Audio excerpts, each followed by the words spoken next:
Bismillahirrahmanirrahim. Alhamdulillahirabbil alamin. Wa bihi nasta'in ala umuri dunya waddin. Wassalatu wassalamu ala asyrafil anbiya'i wal mursalin. Sayyidina Muhammad wa ala alihi wa sahbihi ajma'in. Subhanaka la ilma lana illa ma 'allamtana innaka antal alimul hakim. Rabbi syrah li sadri wa yassir li amri wahlul 'uqdatam min lisani yafqahu qawli. Rabbi yassir wa la tu'assir ya karim. Rabbi tammim bil khair. Allahumma salli ala sayyidina Muhammadin nur al-mudhhib lisyani bi nurihi wa ala alihi fi kulli lamhatin wa nafasin 'adada ma wasi'ahu ilmullah thumma amma ba'd. Assalamualaikum warahmatullahi taala wabarakatuh. Waalaikumsalam Ustaz Khairul Anwar. Tuan-tuan yang dah masuk boleh minta tolong share dan like permintaan daripada Ustaz Khairul Anwar. Mana cermin mata? Cermin mata terlupa. Baik, tuan-tuan yang dirahmati Allah Subhanahu Wa Taala, alhamdulillah.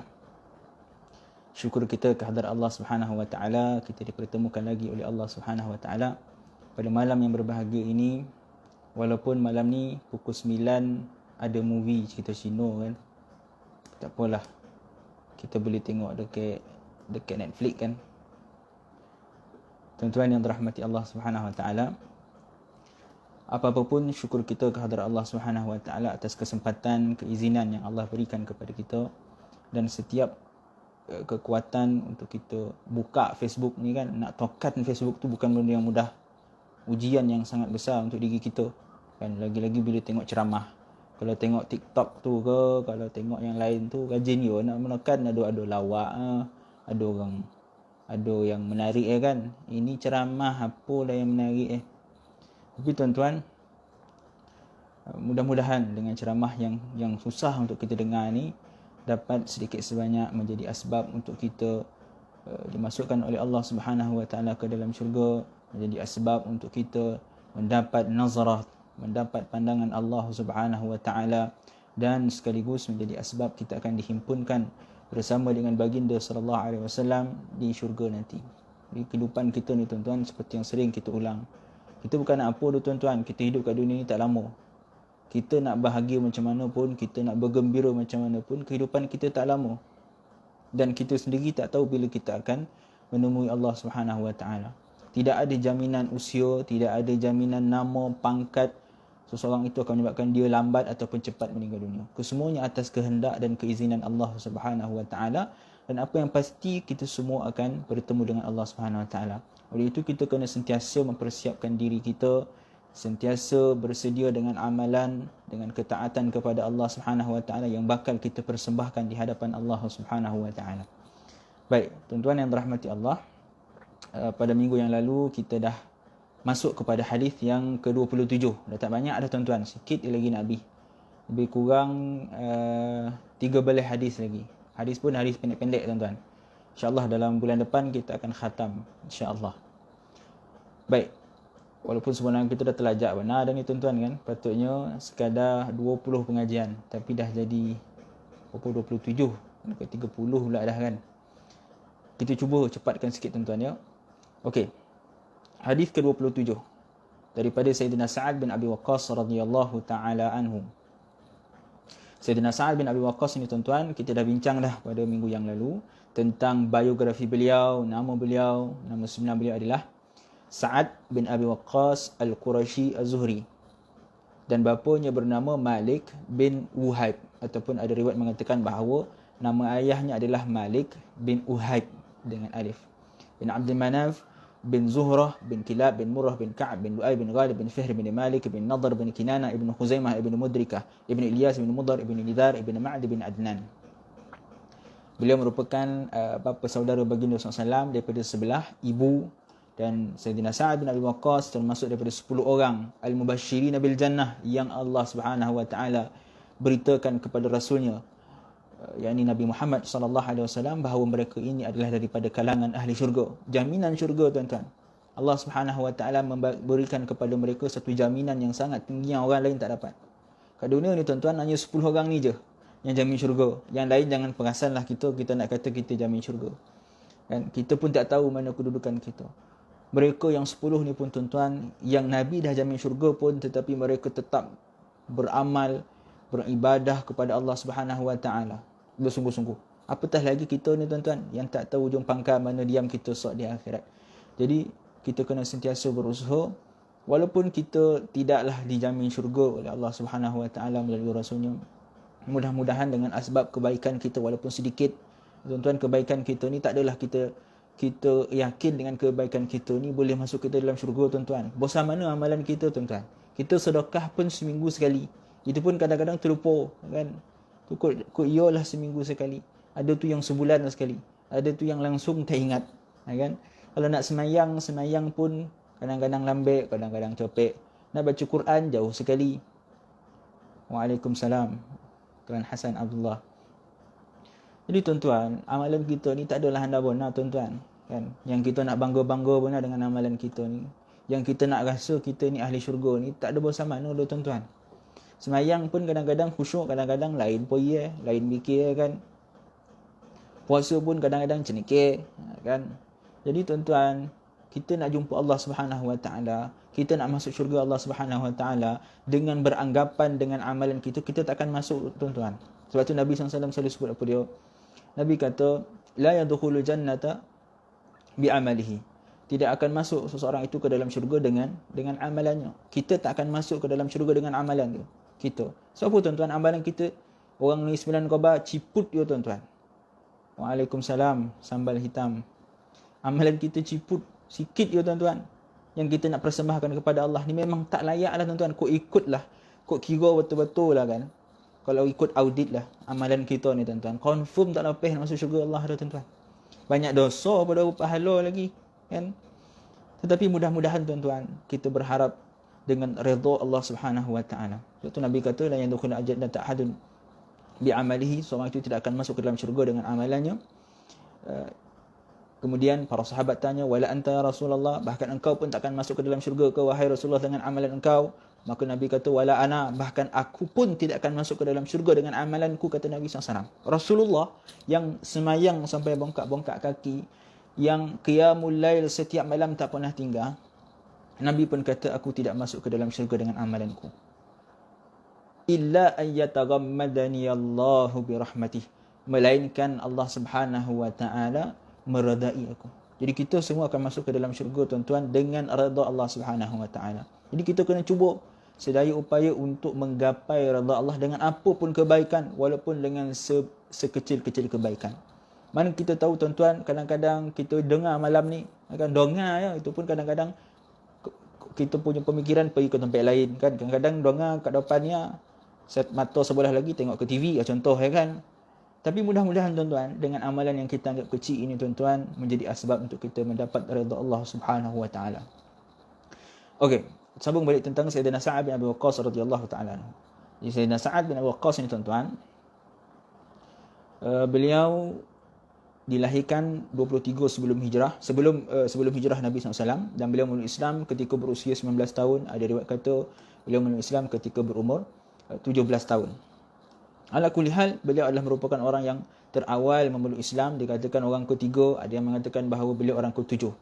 Tetapi sepakat mengatakan bahawa beliau adalah antara mereka yang terawal di dalam memeluk Islam. Dan kita juga dah cerita tentang mimpi Sayyidina Sa'ad bin Abi Waqqas sehingga akhirnya beliau memeluk Islam. Dan kita juga dah sebut tentang bagaimana ibunya yang menentang keislaman beliau, yang tak terima beliau Islam. Dia tak suka apabila mendengar Sayyidina Sa'ad bin Abi Waqqas telah memeluk Islam. Ibu dia buat protes, buat mogok, kan. Ibu pun buat mogok. Dia tak nak makan. Dan perkara ini juga yang berlaku kepada Sayyidina Abu Hurairah radhiyallahu taala anhu, yang mana ibu dia tak suka. Ibu dia tak gemar bila anak dia memeluk Islam. Ibu dia paksa untuk anak dia tinggalkan Islam. Kata ibu Sayyidina Sa'ad bin Abi Waqqas, kalau engkau wahai Sa'ad tidak meninggalkan agamamu, aku takkan makan dan takkan minum. Mak protes. 3 hari, tuan-tuan, tak makan, tak minum. Sehinggalah akhirnya Sayyidina Sa'ad kata apa? Wahai ibuku, kalaulah engkau mempunyai 1000 nyawa sekalipun, dicabut nyawamu itu satu persatu, aku tidak akan tinggalkan agamaku. Jadi ibu dia fikir, kotlah 1000 nyawa pun dia takkan masuk Islam. Ini kan dan ada satu nyawa je. Kau dicabut nyawa ni habis lagi. Kan menyesal tak sudah. Tak apalah. Biarlah. Beliau akhirnya beliau pun mengalah. Beliau makan dan minum seperti biasa. Jadi sebab ini juga kata sebahagian ulama turunnya firman Allah Subhanahu wa taala wa in jahadaka ala an tusyrika bima laysa laka bihi ilm fala tuti'huma. Turunnya firman Allah Subhanahu wa taala dalam surah Al-Luqman yang mana Allah Subhanahu wa taala memerintahkan kepada kita wa in jahadaka ala an tusyrika bi. Sekiranya mereka yakni ibu dan bapamu memaksa dirimu untuk mensyirikkan Allah Subhanahu wa taala dengan sesuatu yang tidak engkau ketahui, fala tuti'huma. Maka janganlah engkau mentaati mereka. Jadi kalaulah ibu dan bapa kita memerintahkan kepada kita untuk melakukan sesuatu yang dilarang oleh Allah Subhanahu wa taala, maka kita tak wajib untuk membantuhinya. La ta'ata li makhluqin fi ma'siyatil khaliq, kata Nabi SAW. Tidak ada ketaatan kepada makhluk dalam berbuat maksiat kepada Allah Subhanahu wa taala. Siapa pun dia, apabila dia menyuruh kita untuk membuat maksiat kepada Allah Subhanahu wa taala, maka tidak wajib kita patuh. Termasuklah ibu dan bapa kita. Kalau ibu dan bapa kita pun tuan-tuan buat perkara yang maksiat, mensyirikkan Allah Subhanahu wa taala, tak wajib kita patuh. Apatah lagi kalau bos kita dekat tempat kerja. Apatah lagi kalau pemimpin kita. Apatah lagi sesiapa pun yang bukan martabat ibu dan bapa kita menyuruh kita untuk membuat sesuatu yang maksiat kepada Allah Subhanahu wa taala, maka sudah pasti ianya tidak wajib. Bahkan berdosa kalau kita mentaatinya. Baik. Kemudian tuan-tuan, kita juga dah bincang tentang peribadi Sayyidina Sa'ad bin Abi Waqqas, yang mana beliau juga dikenali sebagai bodyguard, pelindung baginda sallallahu alaihi wasallam dalam peristiwa awal ketibaan Nabi ke kota Madinah. Ketika mana Nabi SAW pada malam itu tak boleh nak tidur, kata Nabi kepada Sayyidatina Aisyah, kepada isterinya, laita rajulan salihan min ashabi yahrisuni lailah. Kata Nabi SAW, kalaulah malam ni ada orang yang saleh, kata Nabi SAW, daripada kalangan sahabatku yang ingin mengawal, menjagaku malam ni. Kerana Nabi risau sebab musyrikin Quraisy masih mengejar dan ingin membunuh baginda sallallahu alaihi wasallam. Tiba-tiba dengar Sayyidatina Aisyah dan Nabi dengar ada bunyi geseran pedang. Nabi tanya, man? Kata Sayyidina Sa'ad bin Abi Waqqas, ana Sa'ad ya Rasulullah.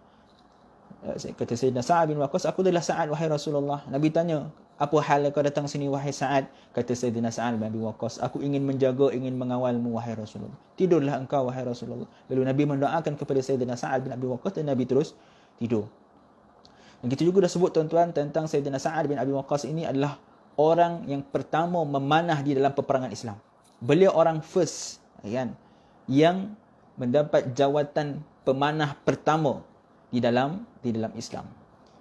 Sayyidina Sa'ad bin Waqqas suatu ketika sebelum berlakunya peperangan Badar, beliau dihantar oleh Nabi SAW bersama dengan beberapa orang sahabat yang lain untuk pergi mengintip, untuk pergi mengintai apa yang sedang dilakukan oleh tentera musyrikin Quraisy.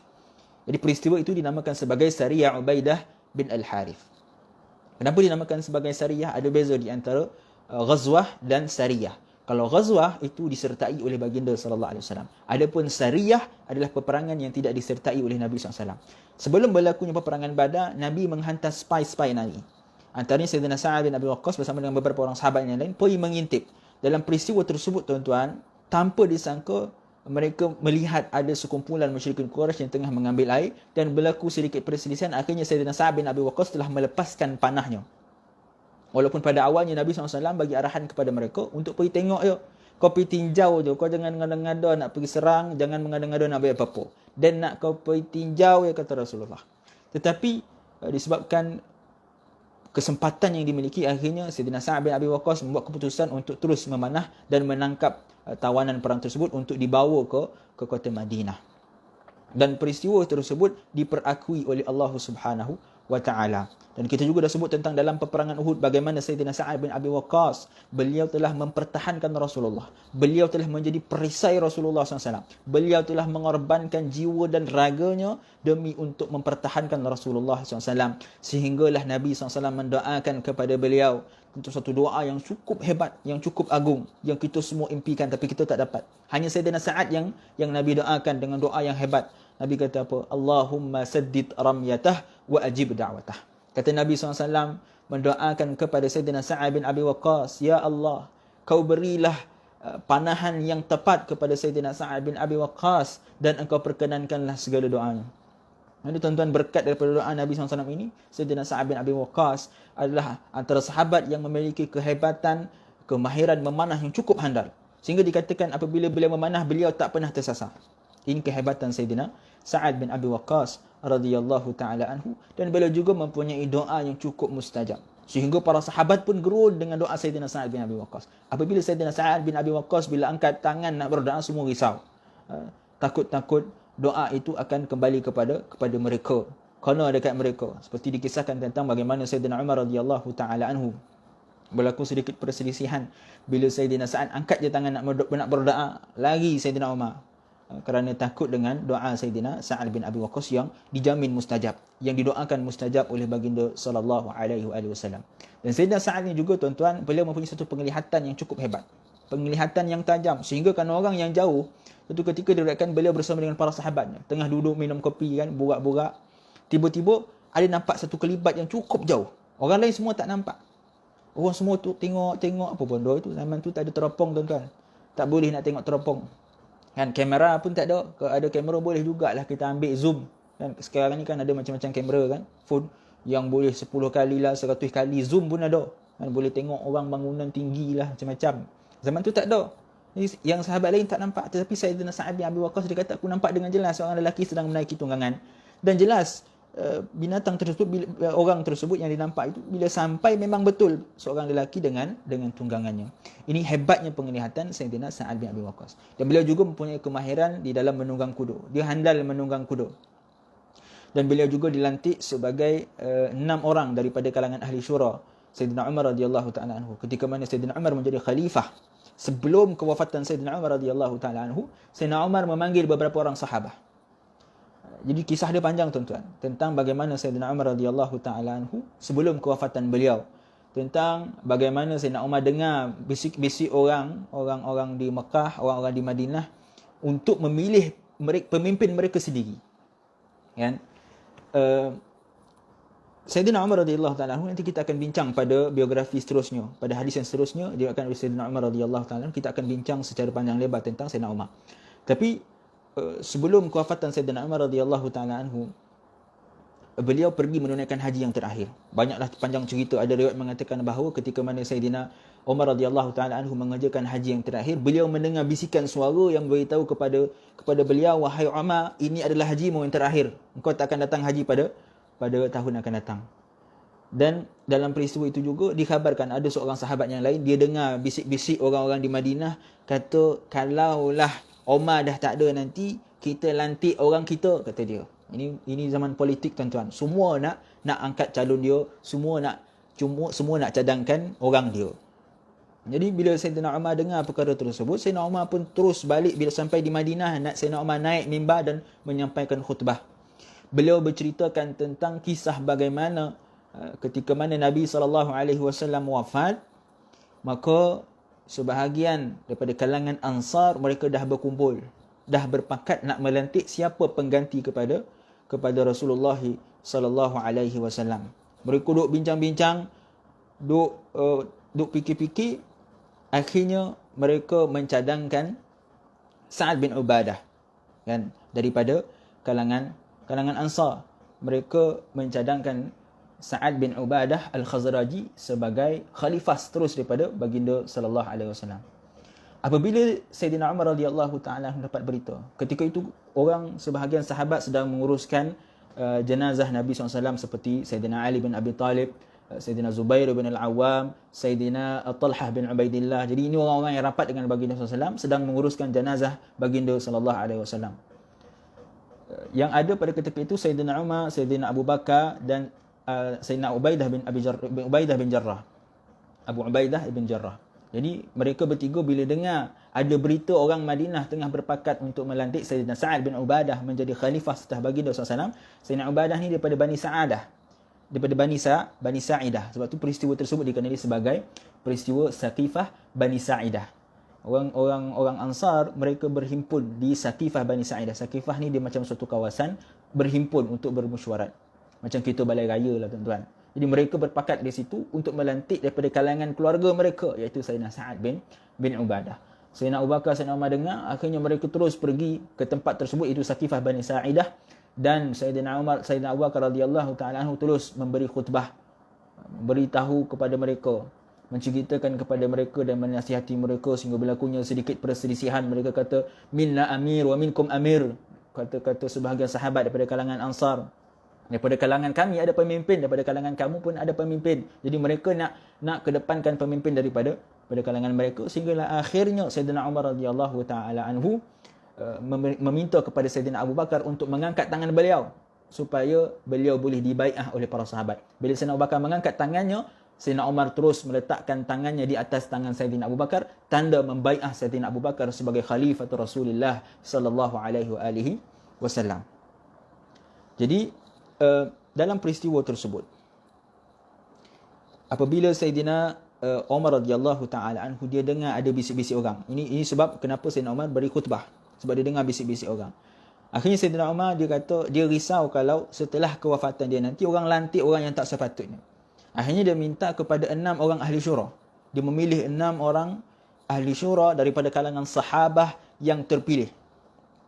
Hari ini kita tuan-tuan, kalau dekat majlis agama kita ada ahli majlis kan, ataupun penasihat yang akan menasihatkan untuk dalam sesuatu keputusan kan. Kalau di majlis agama kita ada ahli majlis yang terdiri daripada pengurusi majlis agama, pengarah jabatan agama, ketua polis dan sebagainya.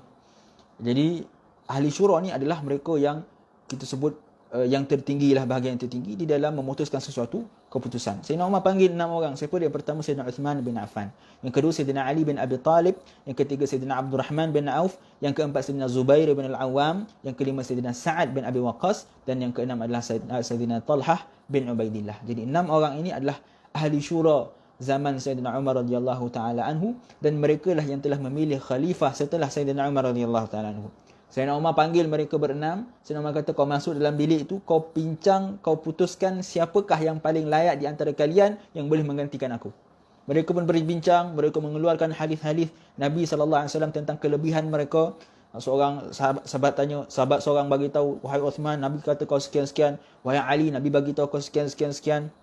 Jadi kesemua hadis-hadis itu dibentangkan oleh mereka bincang, dan kesudahannya mereka memutuskan bahawa Sayyidina Uthman bin Affan radhiyallahu taala anhu adalah orang yang paling layak untuk dilantik menjadi khalifah setelah Sayyidina Umar radhiyallahu taala anhu.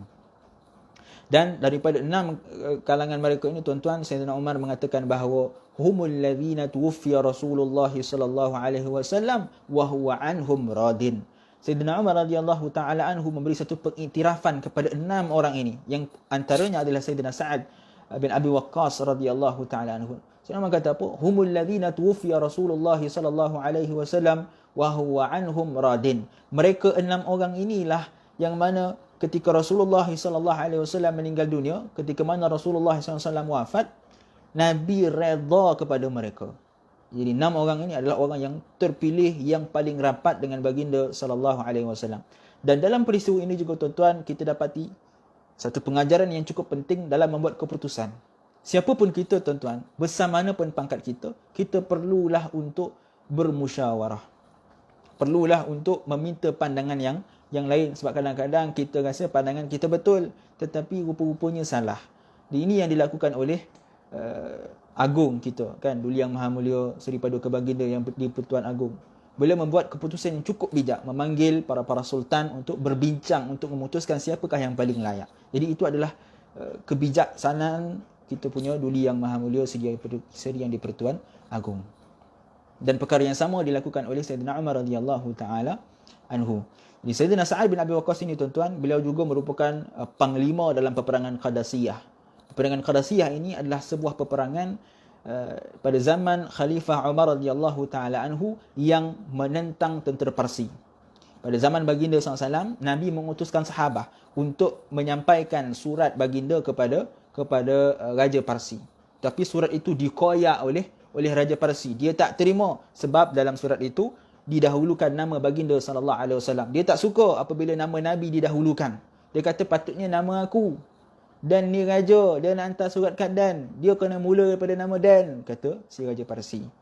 Dia time tu tak ada lagi tuan-tuan format penulisan surat. Kan? Surat penulisan pun yang pertama adalah pengantar. Apalah kena penerima pula. Tak dulu, pengantar lah dulu nak bagi tahu daripada siapa. Tapi Raja Parsi ni tuan-tuan, sebabkan keegoan dia, dia rasa diri dia handal, dia rasa kedudukan dia yang agung, yang hebat, mempunyai negara yang hebat. Akhirnya dia tak terima, dia marah. Siapa lelaki ni yang hantar surat letak nama dia, bukan nama aku. Dia koyakkan surat Nabi SAW.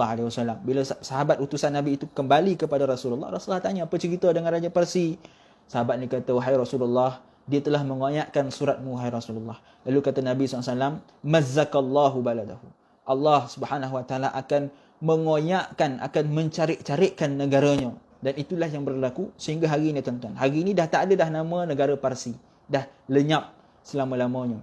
Yang ada hanya negara-negara Iran, Iraq dan sebagainya. Untuk nama Parsi, sebuah negara yang besar, dah tak ada. Kerana telah dipisah-pisahkan seperti mana yang telah disabdakan oleh baginda SAW. Mazzakallah. Semoga Allah mencarik-carik, mengoyak-koyakkan kerajaannya. Jadi pada zaman Sayyidina Umar radhiyallahu taala anhu, beliau ingin menghantar tentera untuk menguasai Parsi. Ketika itu umat Islam mempunyai kekuatan yang hebat. Banyak negara-negara yang telah dibuka oleh tentera Islam.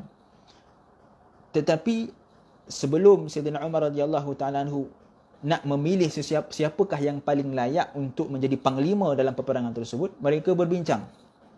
Sayyidina Umar kata, biar Dan jelah pergi dan akan mengetuai peperangan tersebut, sebab ini peperangan yang besar, bukan peperangan yang kecil. Melawan tentera Parsi, sebuah tentera yang hebat, tentera yang mempunyai, kalau kita bincang tuan-tuan tentang peperangan Qadasiyah ni tuan-tuan, orang Parsi ni dia gunakan tentera bergajah.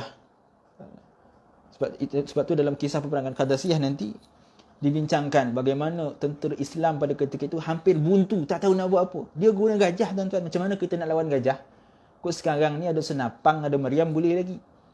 Time tu tak ada senapang, tak ada meriam. Yang ada hanyalah pedang, panah. Kan? Macam mana nak lawan dengan gajah yang godang? 9 ngobang godang, yang besar. Dipijak habis lagi. Akhirnya sehinggalah mereka membuat satu keputusan, dapat satu idea, cocok mata gajah-gajah tu. Bila cocok mata gajah tu, tumbang si gajah-gajah yang besar tu. Jadi ini dalam peperangan Qadasiyah. Sebelum nak menghantar tentera, Sayyidina Umar kata, biar aku yang pergi. Sebab ni peperangan yang besar, melawan tentera yang hebat. Tetapi para sahabat yang lain tak setuju. Sahabat yang lain kata, wahai Umar, wahai Khalifah, Ustaz terangkan sedikit pasal hadis orang Roman. InsyaAllah nanti kita akan terangkan sikit pasal hadis orang Roman. Okey, kat mana cerita tadi? Sayyidina Umar nak jadi panglima perang, tapi sahabat lain tak setuju. Wahai Umar, kalau engkau pergi, siapa yang nak jaga Madinah ni? Engkau khalifah, kau tak boleh pergi. Kalau apa-apa yang berlaku kepada kau, siapa yang nak tanggung? Kau kena duduk di Madinah, jaga Madinah. Biar kami yang pergi berjuang menentang tentera Parsi.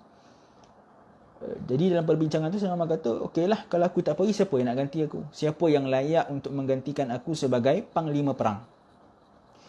Bincang-bincang, akhirnya Abdul Rahman bin Auf mencadangkan Sayyidina Sa'ad bin Abi Waqqas radhiyallahu ta'ala anhu dengan kata dia, wahai Umar, aku mencadangkan untuk kau menghantar singa yang mencakar. Akan digelarkan Sa'ad bin Abi Waqqas ini sebagai singa yang mencakar. Beliau seorang yang cerdik, seorang yang berpengalaman dalam peperangan, telah bersama dengan Nabi SAW dalam hampir kesemua peperangan baginda SAW. Dan dalam peristiwa peperangan Qadasiyah ini juga tuan-tuan, ketika mana tentera Islam ingin melintasi sebuah sungai yang cukup besar dan airnya sangat deras. Mereka buntu, tak boleh nak lintasi sungai yang besar dan air yang deras tersebut. Tetapi berkat doa Sayyidina Sa'ad bin Abi Waqqas, sebelum nak melintas, Sayyidina Sa'ad bin Abi Waqqas telah berdoa kepada Allah Subhanahu Wa Taala untuk memudahkan mereka berjalan. Dan mereka pun berjalan dengan selamat tanpa ada seorang pun yang cedera, tanpa ada seorang pun yang dihanyutkan oleh arus sungai. Dan pada ketika itu juga tentera Parsi tuan-tuan, bila dia melihat keadaan tentera Islam yang begitu hebat, boleh melalui sungai yang besar, yang deras tanpa ada sebarang masalah. Bahkan diriwayatkan bahawa mereka berjalan melintasi sungai tersebut ka'anna, seolah-olah mereka berjalan di atas air. Hebatnya doa Sayyidina Sa'ad bin Abi Waqqas radhiyallahu ta'ala anhu. Dan apabila tentera Parsi telah tewas, Sayyidina Sa'ad bin Abi Waqqas telah dilantik menjadi gubernur di Parsi ataupun ditukar menjadi Kufah. Kufah ni Iran, Iraq dan geng-geng di sana lah. Jadi Sayyidina Sa'ad bin Abi Waqqas dilantik menjadi gubernur. Tetapi tuan-tuan, ketika mana Sayyidina Sa'ad bin Abi Waqqas menjadi gubernur di Kufah, berlaku fitnah yang telah ditimbulkan oleh penduduk Parsi sendiri.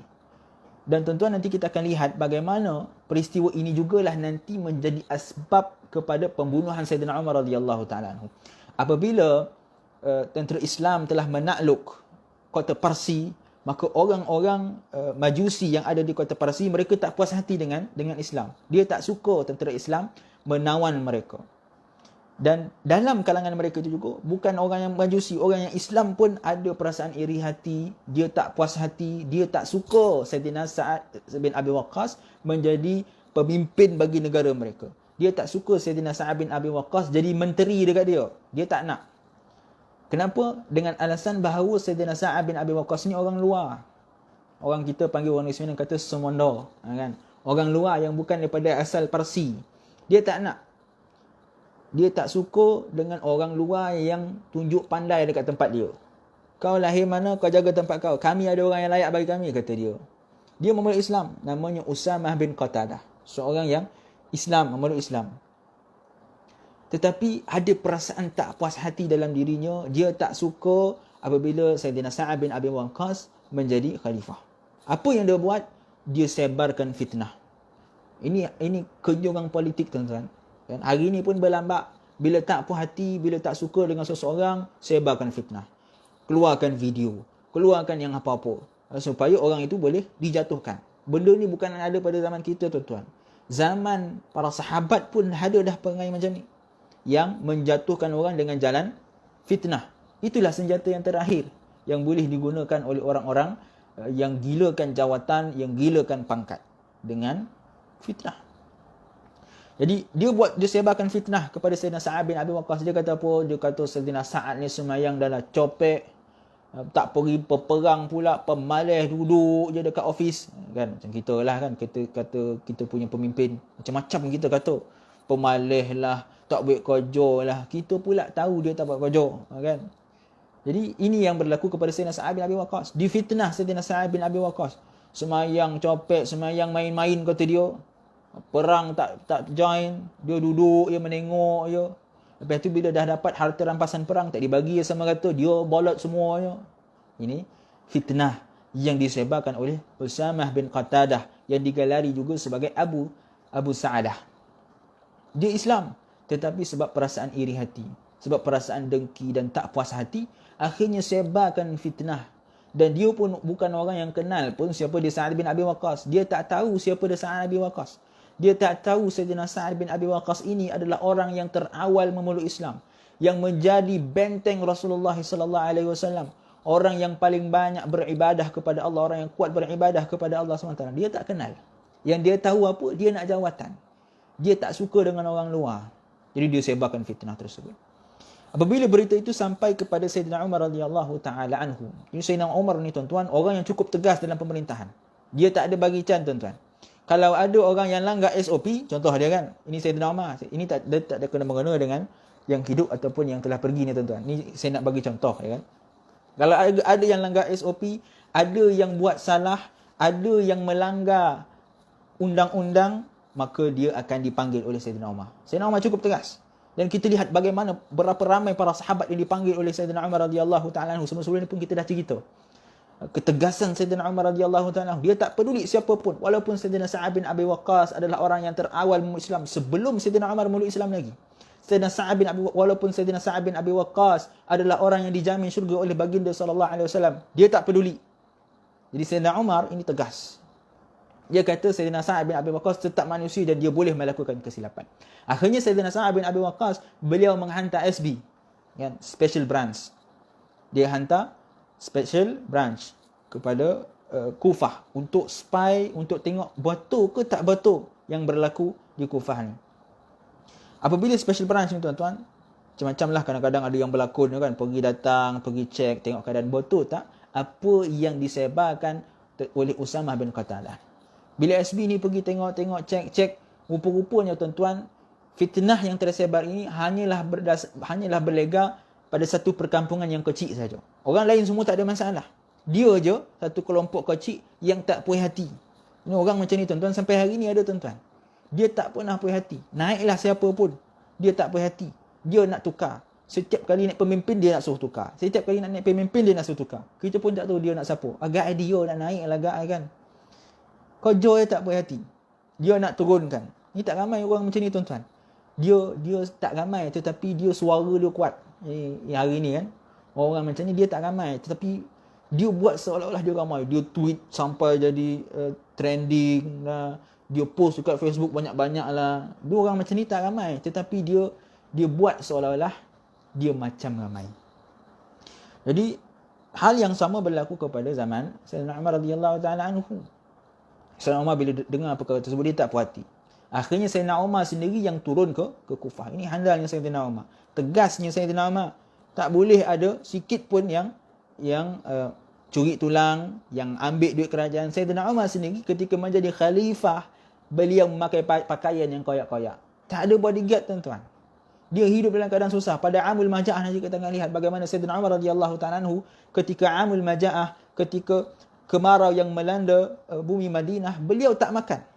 Ini hebatnya Sayyidina Umar radhiyallahu ta'ala. Ini orang bawah-bawah nak ambil can, nak ambil harta daripada negara, nak curi duit kerajaan. Jangan harap dengan Sayyidina Umar.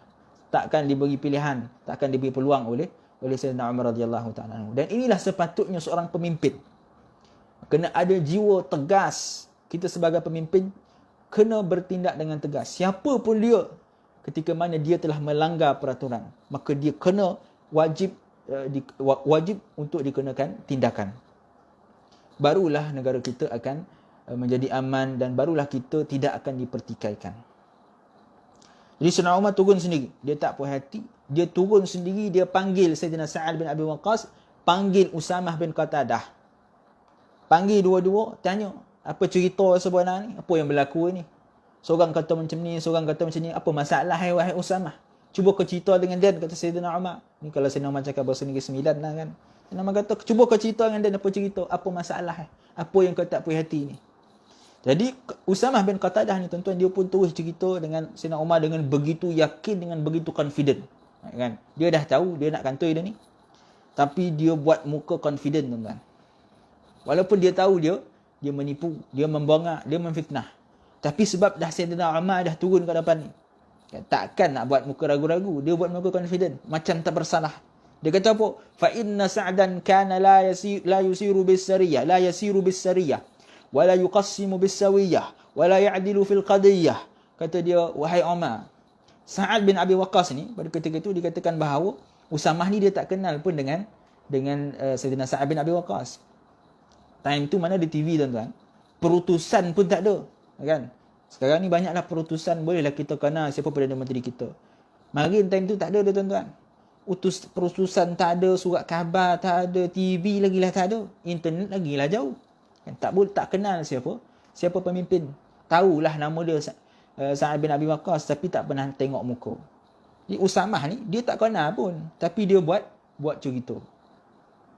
Dia cerita begerio sebab kata sebahagian riwayat dia tak tahu yang sebelah dia itu adalah Sayyidina Sa'ad bin Abi Waqqas. Dia pun cerita. Dia kata Sa'ad ini kana la yasiru bis-sariyah. Sa'ad ni perangai dia tak pergi berperang. Dia duduk je kat office dia. Orang semua bertumpul-lumpul, dia duduk dalam office dia. Wala yuqassimu bis-sawiyah. Dan dia ni Sayyidina Sa'ad ni kata dia, Sa'ad ni kata Usamah, Sa'ad ni dia tak membahagikan harta dengan sama rata.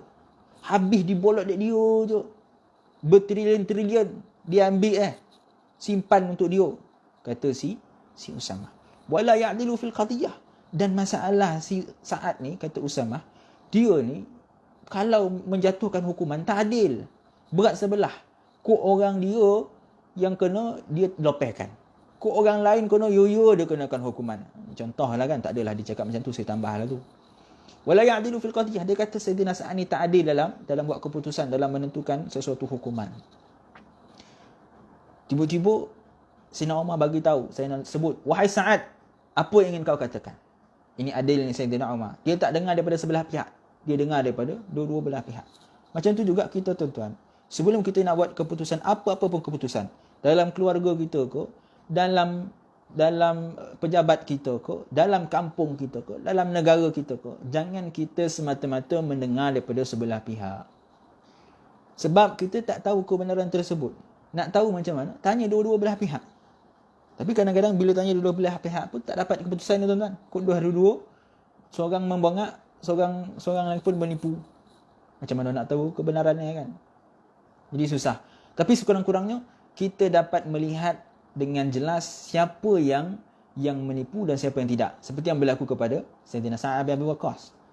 Sayyidina Sa'ad bin Abi Waqqas bila diminta oleh Sayyidina Umar untuk beri pandangan, dia terus mengatakan kepada Usamah, "Wahai Usamah, bercakap benarlah engkau. Kau jangan nak membongak, kau jangan nak menipu." Dan Sayyidina Sa'ad bin Abi Waqqas kata kepada Usamah, "Wahai Usamah, aku bagi pilihan dekat engkau untuk kau tarik balik apa yang telah engkau katakan." Ini kan dalam parlimen kan. Tarik balik. Macam tu dah cerita dah kan. Sayyidina Sa'ad kata, kau tarik balik fitnah yang telah kau lontarkan kepada aku. Fitnah ni cukup berat. Tetapi Usamah bin Qatadah ni tuan-tuan, dia cukup confident. Muka dia tuan-tuan, kan? Betul-betul confident macam tak buat salah. Dia kata, aku tak menipu dan aku tak akan tarik apa yang aku katakan. Itulah hakikat dia, kata si Usamah ni. Akhirnya kata Sayyidina Sa'ad bin Abi Waqqas, kalau engkau tak nak tarik apa yang telah engkau katakan, maka aku akan mendoakan kepada engkau. Lalu Sayyidina Sa'ad bin Abi Waqqas terus mengangkat tangannya. Ni orang muda tuan-tuan. Orang muda ni dia tak tahu sejarah. Dia tak tahu apa cerita zaman dulu.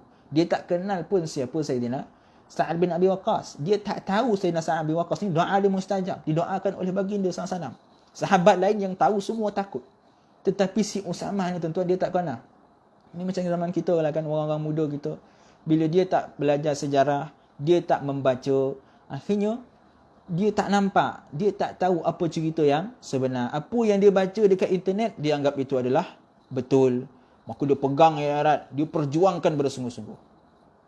Jadi Usamah ni macam tu juga. Dia tak tahu apa cerita, dia tak kenal pun siapa Sa'ad bin Abi Waqqas. Dia tak tahu pun Sayyidina Sa'ad bin Waqqas ini adalah orang yang paling rapat dengan baginda SAW. Orang yang didoakan oleh baginda SAW, yang doanya adalah mustajab. Akhirnya Sayyidina Sa'ad bin Abi Waqqas mengangkat tangannya dan berdoa kepada Allah Subhanahu wa taala dengan doa yang masyhur.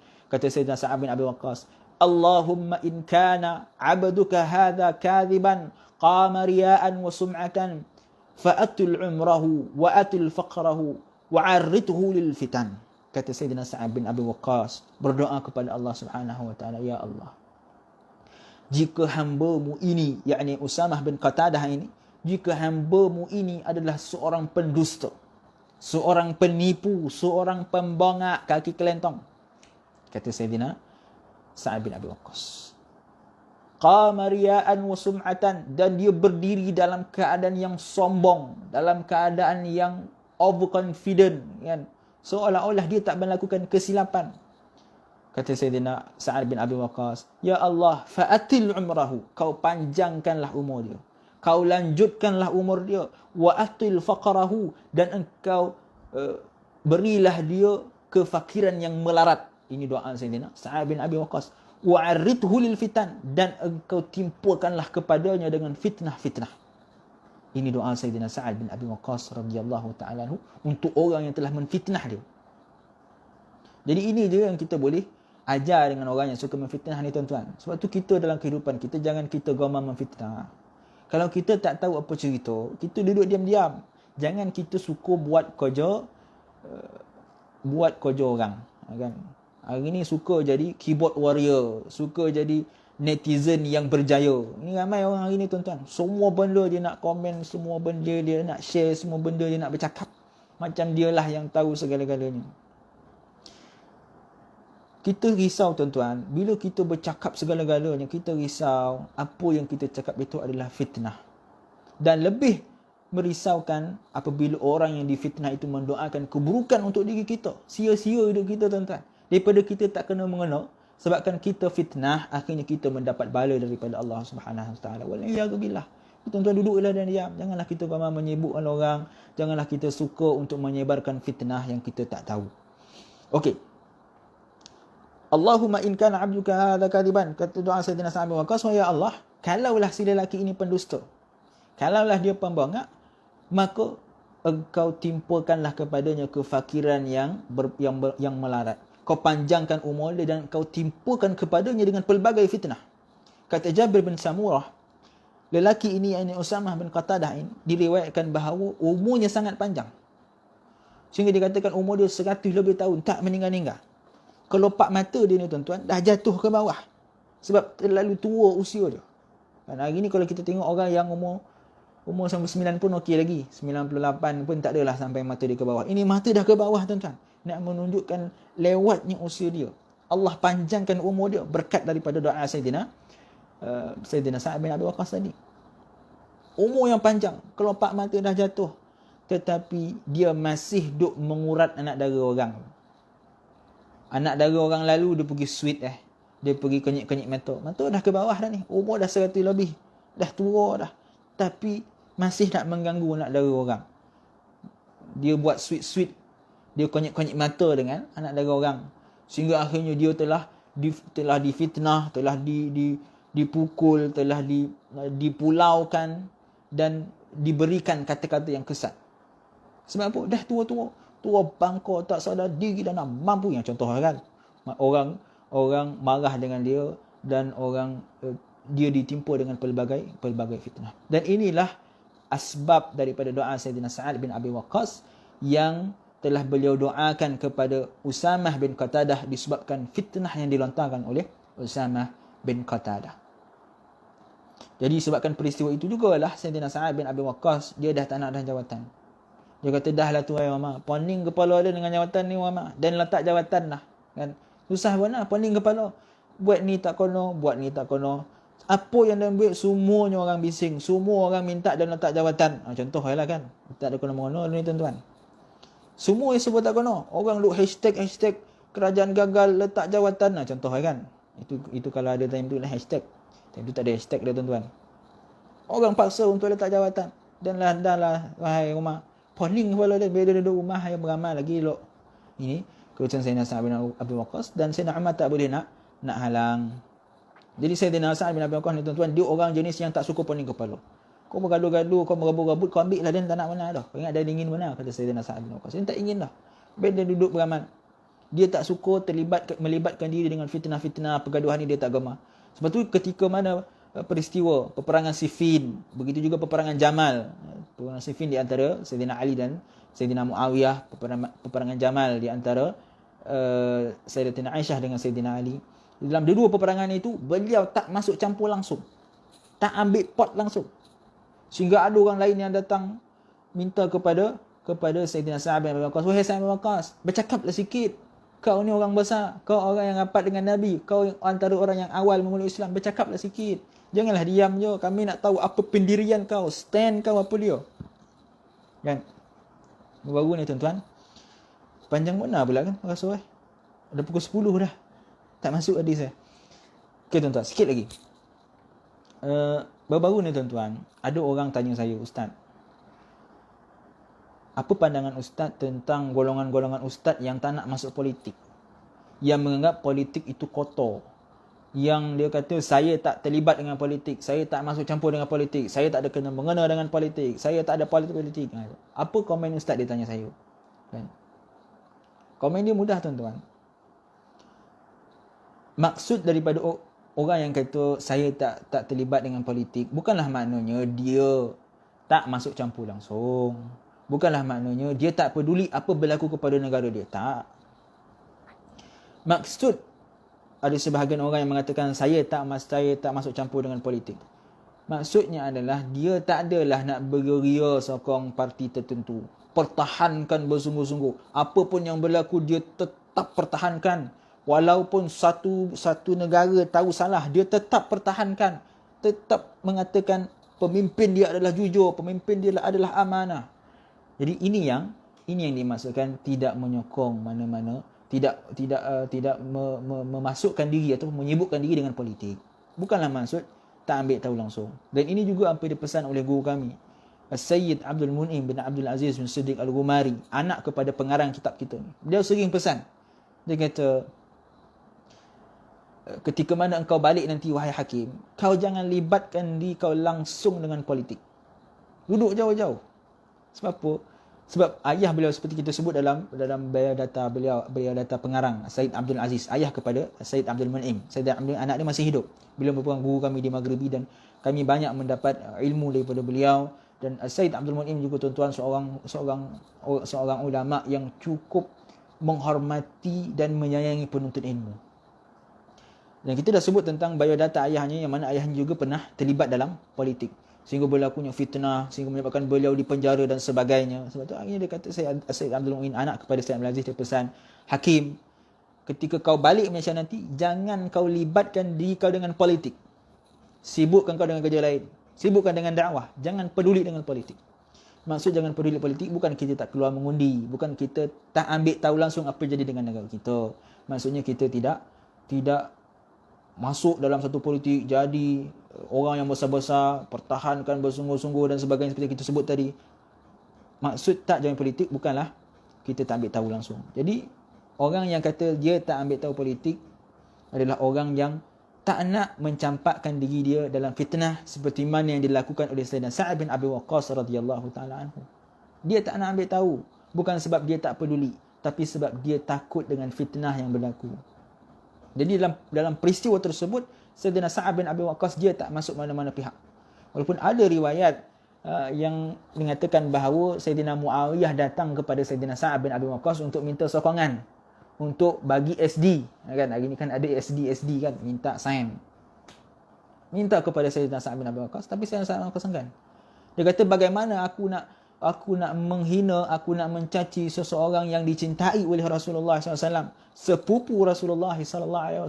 Sayyidina Sa'ad bin Abi Waqqas tak nak, enggan untuk mengambil untuk sign SD tu. Dia tak nak terlibat. Kau jangan usik dia. Dia nak duduk, kau jangan libatkan dia. Ini pendirian Sayyidina Sa'ad bin Abi Waqqas, dan inilah pendirian sebahagian ahli agamawan yang tak nak melibatkan diri mereka, tak nak mencampakkan diri mereka dalam politik. Bukan sebab politik itu kotor. Ada orang kata politik ni kotor, jangan masuk. Dia macam tai anjing, macam tu kan. Ada sampai tahap menggelarkan dengan perkara yang tak sepatutnya. Politik itu bukanlah kotor. Dia menjadi kotor disebabkan orang politik yang mengotorkan. Tetapi politik itu sendiri dia adalah tidak kotor. Bahkan politik itu sangat penting dalam sesebuah negara. Kalau politik tak ada, hancur negara kita. Kalau negara kita dikuasai oleh orang yang bukan Islam, yang memusuhi Islam. Ini dua syaratnya, jangan salah faham. Ambil ayat ni penuh-penuh ya. Yang tidak Islam dan memusuhi Islam. Maka ini yang kita risaukan. Sebab tu ada seseorang pernah berkata, saya tak boleh sebutlah nama dia kan. Tuan kata orang politik pula. Tapi perkataan ini sangat baik. Sejarah tuan-tuan membuktikan bahawa orang yang bukan Islam duduk di bawah orang Islam tak pernah mendapat musibah, tak pernah dibunuh, tak pernah diperlakukan dengan perlakuan yang kejam. Ini sejarah membuktikan. Tidak pernah mana-mana orang yang bukan Islam duduk di bawah kerajaan Islam dibunuh beramai-ramai, disiksa, dipenjara dan sebagainya. Tetapi ingat, sejarah juga membuktikan bukan semua orang Islam yang berada di bawah pemerintahan yang bukan Islam selamat. Lihat saja bagaimana yang berlaku di China, Uyghur, bagaimana yang berlaku di India, bagaimana yang berlaku di Palestin, bagaimana yang berlaku di Perancis, bagaimana yang berlaku di negara-negara barat yang pemerintahnya bukan Islam. Ini kita kena faham tuan-tuan. Bila kita tak faham perkara ini, kita duk syuk semangat kita sahaja. Kita tak memikirkan apa musibah yang bakal kita tempuhi. Sebab tu kita kena, penting politik. Penting untuk kita ambil tahu, jangan kita tak ambil tahu langsung, jangan kita campak jauh-jauh. Sebab kalau kita tak ambil tahu politik, akhirnya orang lain yang akan ambil politik. Dan musibahnya bila orang yang ambil politik itu adalah orang yang membenci Islam. Akhirnya habis kita dengan agama kita, dengan dunia kita. Dua-dua habis, dua-dua hancur. Alhamdulillah. Okey. Tak masuk kita ke hadis ni kan. Okey. Habis Sayyidina Sa'ad bin Abi Waqqas, beliau meninggal dunia pada tahun 55 Hijrah. Ada riwayat mengatakan bahawa beliau meninggal pada tahun 56 Hijrah, ada kata 57, ada kata 58. Tapi pendapat yang paling kuat, beliau meninggal dunia pada tahun 55 Hijrah dan beliau dikebumikan di Madinah. Dan beliau adalah merupakan sahabat yang terakhir yang meninggal daripada kalangan muhajirin, orang yang berhijrah daripada kota Makkah ke kota Madinah. Beliau adalah orang yang terakhir yang meninggal daripada kalangan muhajirin radhiyallahu taala anhum jami'an. Kita tengok sikit hadis ni tuan-tuan sebelum kita habiskan. Hadis ini daripada Sayyidina Sa'ad bin Abi Waqqas. Hadis ini menarik sebenarnya tuan-tuan. Dia tentang orang-orang yang suka mencari duit dengan lidahnya. Orang yang mendapatkan keuntungan dunia melalui lidahnya. Seperti mana Nabi gambarkan sama dengan lambu. Kenapa Nabi umpamakan dengan lambu? Apa kono-mengono orang yang mencari makan dengan lidah dengan lambu. Kita tengok hadis ini. Nabi kata, sayakunu qaumun, akan terjadi satu kaum yakuluna bi alsinatihim, yang mana kaum ini mereka makan dengan lidah-lidah mereka. Kama takulul baqaru minal ardi, seperti mana lembu-lembu, dalam riwayat ini mengatakan al-baqar dengan mufrad lembu, tapi ada dalam riwayat lain mengatakan al-baqirah, yakni sekumpulan lembu.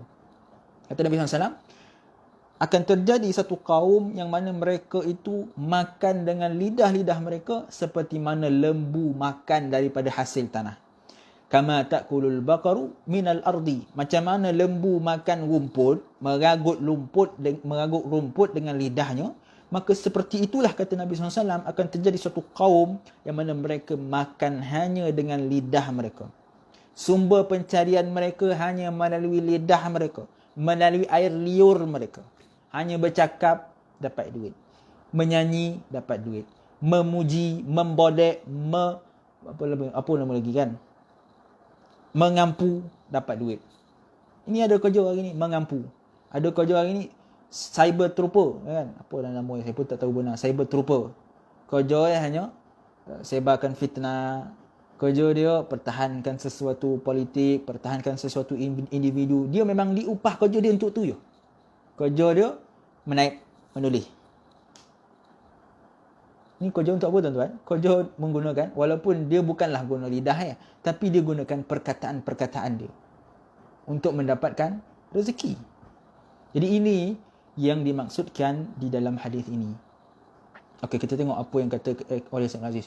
Ni kono dekat ustaz ni. Ustaz ni pun sama, cari duit mengajar, dapat duit, mengajar, dapat duit. Salam kaut kan, kadang-kadang salam kaut sampai pakai Mercedes ada, BMW ada. Okey, kita tengok.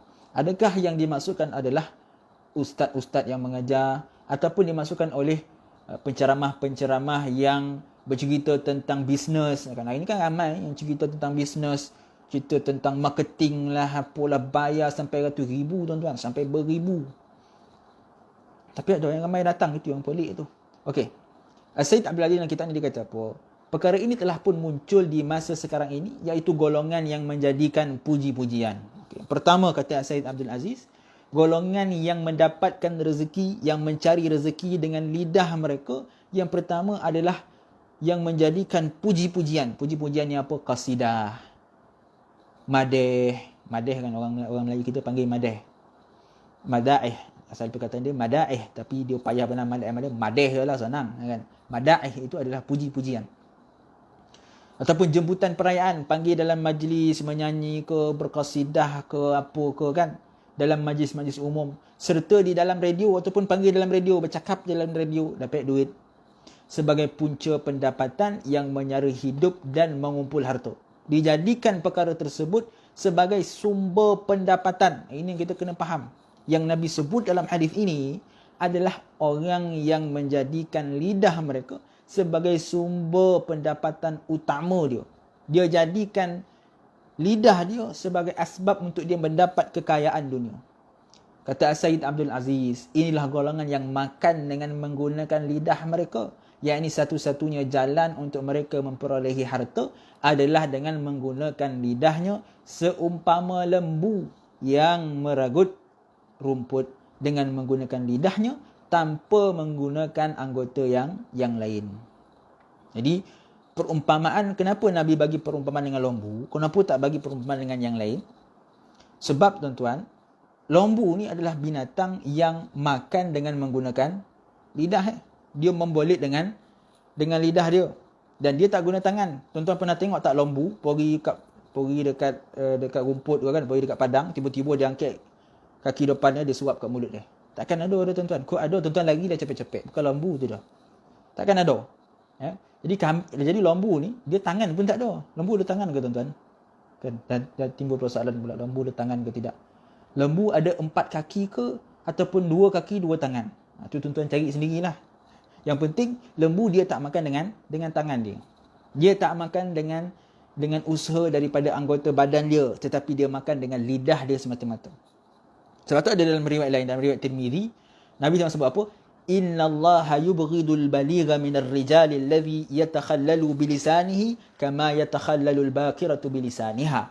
Kata Nabi SAW dalam riwayat Tirmizi, Nabi kata, sesungguhnya Allah benci kepada al-baligh, orang yang menyampaikan, minar rijal, daripada kalangan lelaki, alladhi yatakhallalu bilisanihi, yang melembutkan lidahnya, kama yatakhallalu al-baqiratu bilisaniha, seperti mana lembu yang memakan, yang meragut, yang membelit dengan lidahnya. Lepas tu Ibnu Athir dalam kitab Nihayah ketika mensyarahkan hadis ini, dia kata apa? Maksud daripada hadis ini adalah huwallazi yatashaddaqu fil kalam. Orang yang memperindahkan perkataan dia, membodek, mengampu, memuji, wa yufakhimu bihi lisanahu, dan dia bercakap dengan fasih. Dia bercakap dengan lancar, bercakap tak sangkut-sangkut. Kan nasib baik saya cakap ada sangkut-sangkut dia kan, tak masuk dah. Dan membelit, wa yaliffuhu, dan dia membelit seperti mana lembu yang membelit rumput. Tuan-tuan kalau tengok lembu makan, tuan-tuan, dia akan gunakan lidah dia. Dia tak guna gigi. Dia makan guna lidah.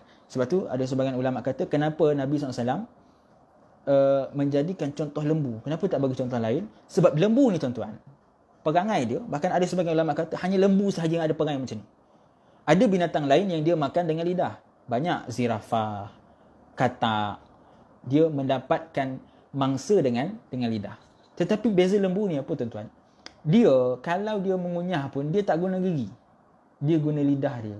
Segala-galanya memang berdasarkan kepada lidah dia semata-mata, tak gunakan anggota yang lain. Dan ada juga Nabi SAW dalam hadis yang lain yang diriwayatkan oleh Al-Hakim dalam Tarikh An-Naisabur daripada Sayyidina Abu Hurairah radhiyallahu taala anhu, yang mana kata Nabi SAW, innallaha yubghidu kulla alimin bid-dunya jahilun bil akhirah. Allah Subhanahu wa taala juga benci, murka kepada setiap yang alim. Ini untuk orang alim, untuk ustaz, untuk ustazah, untuk orang yang mengajar Quran. Allah kata Allah benci dengan setiap orang yang alim di dunia, jahilin bil akhirah, dan jahil pada akhirat. Dekat dunia dia alim, orang kata hebat ustaz ni, pandai dia bercakap, tetapi di akhirat dia adalah orang yang jahil, hanya hebat berkata-kata tetapi perbuatannya jauh sekali. Jadi inilah antara yang dimaksudkan oleh Nabi SAW dalam hadis yang kita sedang bincang, iaitu mereka yang hanya menggunakan lidah mereka semata-mata untuk mendapatkan habuan dunia, bukanlah menjadikan lidah mereka sebagai habuan untuk mendapatkan akhirat. Lidahnya hanya digunakan untuk mendapat keuntungan dunia, untuk jadi cepat kaya, pergi ceramah dapat, kadang-kadang siap tetapkan harga, tuan-tuan. Saya dulu, tuan-tuan, di sekolah, ketika saya form, tak ingat pun tuan-tuan, form 3 lebih kurang macam itulah, kita anjurkan program jemput seorang ustaz. Ustaz tu terkenal, tuan-tuan. Kalau saya sebut nama dia, tuan-tuan kau nak, tapi saya tak naklah sebut dah, sebab rakaman kan. Kalau nak tahu kena PM lah. Call, ustaz, kami nak jemput ceramah, ada program. Dia boleh letakkan harga, tuan-tuan. Dia kata boleh, tapi harga dia sekian. Ribuan, tuan-tuan. Panggil nak sekolah agama, duit pun tak berapa nak ada. Tapi mereka tetapkan ada nilai yang tertentu. Ribu, tuan-tuan. Bukan ratus. Kalau ratus boleh tahan lagi, boleh terima lah. Bukan nama benar, tuan-tuan. Ceramah sejam, takkanlah sampai 4,000, 5,000, melampau kan. Jadi inilah yang kita khawatiri, termasuk dalam hadis yang Nabi kata, mencari kekayaan dunia hanya dengan lisan mereka, hanya dengan lidah mereka. Sama seperti lembu yang menjadikan lidahnya untuk mendapatkan keuntungan dunia. Lepas itu ustaz ambil mengajar tak malam ni, ambil tak ustaz duit? Kan saya tengok ustaz mengajar malam, ambil je, tak pernah menolak pun. Kita kena faham. Yang dilarang adalah bila kita menjadikan, contoh kita mengajar agama, tak kira lah kalau bukan mengajar agama sekalipun, kita buat apa-apa sekali. Kita mengajar tentang bisnes, kita mengajar tentang perubatan, apa sekali, mengajar Quran ke. Yang dilarang adalah kita menjadikan perkara tersebut, lidah kita, sebagai sumber untuk kita mendapatkan keuntungan dunia. Dia berceramah supaya dia jadi kaya raya, supaya dia boleh pakai kereta Mercedes, supaya dia boleh pakai rumah, duduk kat rumah yang besar, rumah yang indah. Bila nak pergi mengajar, kau nak panggil dan mengajar 3,000 sejam. 2 jam 6,000. Kau tak ada, jangan panggil. Seperti sampai ke tahap itu sekali. Maka ini yang kita khawatiri, termasuk dalam kalangan mereka yang menjadikan lidah sebagai sumber pendapatan untuk memperolehi kekayaan dunia. Adapun kalau kita bagi duit salam kepada ustaz-ustaz yang mengajar, kita bagi duit kepada ustaz yang mengajar anak kita Quran, ataupun contoh yang lain, kita pergi menghadiri kelas bisnes. Orang pergi kelas bisnes ni bayar berpuluh ribu, dia tak kisah tuan-tuan. Tapi bila bagi salam kat ustaz 100-200, dia bising. Ustaz ni cari dunia, ustaz ni menjual agama, jual ilmu. Habis ustaz kau. Dia pergi mengajar, pergi bisnes sampai puluh ribu tu dia tak ingat. Dia tak kisah. Tapi bila bab agama, dia kata jual agama. Jadi, kalaulah kita panggil ustaz, kita salam, itu bukanlah sebagai habuan untuk dia mendapat kekayaan. Tuan-tuan bagi pun berapa tuan-tuan? Bukanlah banyak sangat. Kadang kita salam pun paling banyak pun 200, 300 kan salam. 200, 300 tu kadang-kadang kalau ustaz tu daripada jauh, habis kat minyak tuan-tuan. Habis kat minyak, tol. Itu je. Kan, takkanlah dia datang mengajar kat kita. Dahlah dia datang mengajar, bercakap lagi, masa dia lagi, minyak dia lagi. Kita bersedekah kat dia senyum. Ustaz, terima kasih ya, datang lagi. Siap suruh datang lagi tu. Manalah orang tu nak datang. Orang tu pun ada anak, ada bini, ada rumah nak kena bayar, kereta, datang ke situ ada minyak. Jadi duit tersebut hanyalah sebagai kita hadiah kepada dia. Bukan sebagai kita kata memang dia jadikan duit itu sebagai sumber rezeki. Saya sendiri tuan-tuan, banyak yang saya pergi mengajar, saya tak dapat pun duit. Dan saya tak pernah pun paksa, bak sini duit saya. Kau ada janji nak bagi kan? Kau tak bagi, siap kau. Dan report kat polis. Pergi kat sekian. Tak ada tuan-tuan. Sebab tu pepatah ulama, Syekh Salih Al-Ja'fari rahimahullahu ta'ala anhu, beliau sebut apa? Nahnu sufiyah la natlub wala narfud wala nadakhir. Kami orang sufi ini, kami tak meminta. Kalau orang tak nak bagi, kami takkan minta. La natlub, kami takkan minta. Wala narfud, dan kami juga takkan menolak. Kalau orang dah bagi, ambil lah. Takkanlah nak menolak. Kan? Wala nadakhir, dan kami tidak akan menyimpan. Apa yang kami ada, kami akan laburkan di jalan Allah Subhanahu wa taala, kerana yakinnya para ulama sufi kepada rezeki Allah Subhanahu wa taala. Wallahu alam tuan-tuan, itulah sedikit sebanyak untuk hadis yang ke-27 ini tuan-tuan. Walaupun panjang lagi sebenarnya kalau kita nak lihat, ada beberapa riwayat yang lain yang Nabi ceritakan tentang keadaan umat-umat akhir zaman, yang mana antara yang paling menarik tuan-tuan, Nabi ada sebut la taqumus sa'ah hatta yakuna zuhdu riwayatan wal war'u tasannu'an. Nabi kata tidak akan berlakunya kiamah. Ini tanda-tanda akan berlakunya kiamah. Tidak akan berlaku kiamah, kata Nabi SAW, sehinggalah zuhud itu hanyalah riwayat, hanyalah melalui lisan. Ustaz-ustaz cerita tentang zuhud, cerita tentang wara, tentang perkara-perkara yang berkaitan dengan hati. Hanya cerita melalui lisan, tetapi bukan daripada diri dia, bukan daripada perbuatan. Wal wara'u tasannu'an, adapun wara' hanya daripada tasannu'an. Buat-buat je nampak baik, jalan tunduk je, tapi tanduk dia lah yang paling besar. Kita kata macam tu lah kan. Wara' itu hanya tasannu'an, hanya dibuat-buat, bukan realiti. Hari ni banyak tuan-tuan, kalau tuan-tuan jumpa dengan ustaz, saya sendiri pernah jumpa dengan macam-macam orang tuan-tuan. Daripada kalangan ustaz, tak ustaz. Ada yang jenis yang suka tasannu' ni. Maksud dia apa? Dia nak buat-buat macam dia warak, tapi kita tahu dia tak warak. Itu yang masalah itu. Tapi kena faham juga lah tuan-tuan, apa itu zuhud, apa itu warak. Itu panjanglah perbincangannya. Biasanya dibincangkan dalam perbahasan tasawuf. Ada orang kata pakai kereta buruk itu zuhud. Tak, siapa kata macam tu? Zuhud itu bukan daripada zahir. Bukan zuhud maksudnya pakai baju koyak-koyak, jalan pun mengangkang kan, pakai kereta buruk, duduk rumah kecil. Tak, itu bukan makna zuhud. Makna zuhud yang hakikatnya adalah berkenaan dengan soal hati. Zuhud itu bukan daripada lahir. Dia bukan ditunjukkan kepada saya. Lepas tu kita lihat ramai daripada kalangan ulama kita pakai kereta Mercedes. Guru kami, Sayyid Syekh Abu Huda Al-Yaqubi, hafizahullah ta'ala anhu, rumah ada banglo tuan-tuan. Kereta Mercedes S-Class. Kan? Pakai MacBook, handphone yang mahal. Dia mengajar tasawuf, seorang ulama sufi. ulama khalifah kepada tarekat pula tu. Kan? Tapi kehidupan dia mewah. Jadi zuhud itu bukan makna daripada lahiriah, tapi zuhud itu adalah berkenaan dengan hati, dan bukan kerja kita untuk menghukum orang, kau ni tak zuhud lah, pakai barang mewah-mewah. Tak, zuhud adalah berkenaan dengan soal hati. Begitu juga dengan wara'. Wallahu alam tuan-tuan. Saya mohon maaf jika ada terkasar bahasa, tersalah bicara, tercuit-cuit kan. Kalau ada yang terasa, saya minta maaf tuan-tuan. Tak ada niat di hati untuk menyinggung sesiapa pun, sekadar untuk memberi nasihat untuk diri saya dan diri tuan-tuan. Mudah-mudahan semua ini menjadi asbab kita mendapat redha Allah Subhanahu wa taala. Kita jumpa lagi pada episod akan datang. Ada episod tak? Pada siri akan datang jika diberi izin oleh Allah Subhanahu wa taala. Wal afu minkum. Assalamualaikum warahmatullahi taala wabarakatuh.